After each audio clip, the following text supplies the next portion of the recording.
මෙන්න මේ මගේ පිටිපස්සේ තියෙන වෙසල් එක දැක්කම අපි ඕන කෙනෙක්ට පොඩි බයක් ඇති වෙනවා. ඒ ඇවිල්ලා මේකේ ආපු මේ ෆෝල්ස් ටිකයි මේකේ ආපු මේ රිපෙයර්ස් ටිකයි. ඔන්න ඒ ඔක්කොගෙම වෙනස් වෙලා මේ ඇවිල්ලා තියෙන අලුත්ම නිව් ජෙනරේෂන් වෙසල් එක. අපි බලමු මේ දෙක කොහොමද වෙනස් වෙන්නේ කියලා.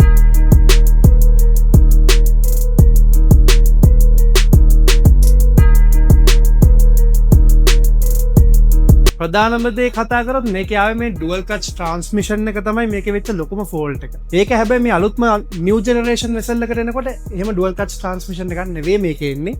මේකේ එන්නේ CVT ට්‍රාන්ස්මිෂන් එකක්. එතකොට ඔන්න ඔය අර කලින් ආපු ට්‍රාන්ස්මිෂන් ප්‍රොබ්ලම්ස් කිසිම එකක් මේ අලුත් ජෙනරේෂන් එකට ඇවිල්ලා නැහැ. මේක මුලදී ටිකක් හොඳට තෙල් කරලා පස්සේ ටිකක් අඩු වුණාට මේක ලීටරයට කිලෝමීටර් 25.3ක් වගේ යන්න පුළුවන් කියලා පාවිච්චි කරලා තියෙන කට්ටියක් දන්නා. ඒක ඕනෙතරක කියලා තියෙනවා. මේ පරණ වෙසල් එකේ තියෙන ලුක්ස් එක්ක බලනකොට අලුත් වෙසල් එකට තියෙන්නේ ඇත්තටම මාර ලස්සන ස්පෝටි ලුක් එකක්. බලන්න පුළුවන් මේ ස්ලීක් LED ලයිට්, අතර මේ ෆ්‍රන්ට් ග්‍රිල් එක, මේ කලර්ස් ඇවිල්ලා තියෙන විදිය, මේ තියෙන ටයර්ස් ද, ඒ තියෙන ඇලෝ වීල් ඩිසයින් ද, ඒ ඔක්කොම තින් බැලුවොත් පරණ වෙසල් එකට ඇත්තටම ලස්සන ස්පෝටි ලුක් එකක් මේකට තියෙනවා.